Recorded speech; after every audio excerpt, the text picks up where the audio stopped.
পেশ করছি। আমি কুদ্দুস খান, ভাইস প্রেসিডেন্ট বাবলা। আমি বাবলার তরফ থেকে আপনাদের সুস্বাগতম জানাচ্ছি। বাবলার ফান্ড রেজিং ডিনারে এসেছেন সেজন্য আপনাদের ধন্যবাদ। আরও একবার আপনাদের welcome to Babla fund raising dinner. Bangladesh unit federation Los Angeles নতুন ধারা প্রবর্তন করেছে।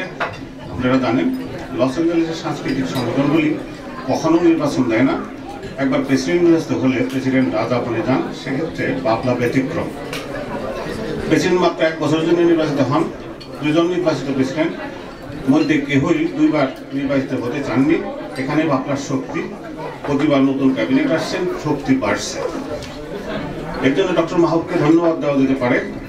তিনি বাবলা প্রচেষ্টা করেছেন এবং নির্বাচনের প্রবর্তন করেছেন।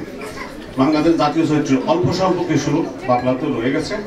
2-1 জন চাটুদার আছেন যারা আত্মমর্যাদা বিসর্জন দিয়ে ক্ষমতার চাটুদারিত্ব করতে চান। তবে প্রতি বছর নির্বাচন হওয়াতে ছাত্রদের উৎপাত খুবই কমে গেছে।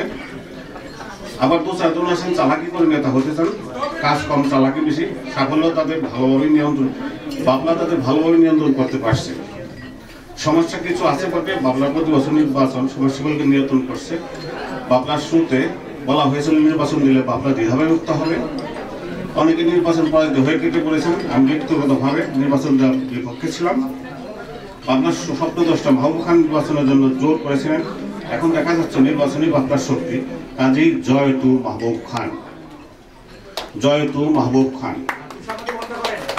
আমি একটি ঘোষণা দিয়ে শেষ করছি। আপনারা জানেন আমি মিডিয়ার সাথে জড়িত।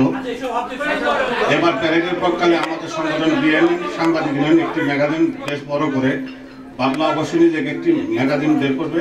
সবশেষে আরও একবার আপনাদের ডিনারে আসার জন্য স্বাগতম জানাচ্ছি। ডিনারে আসার জন্য সবাইকে ধন্যবাদ দিয়ে আমি শেষ করছি। Thank you.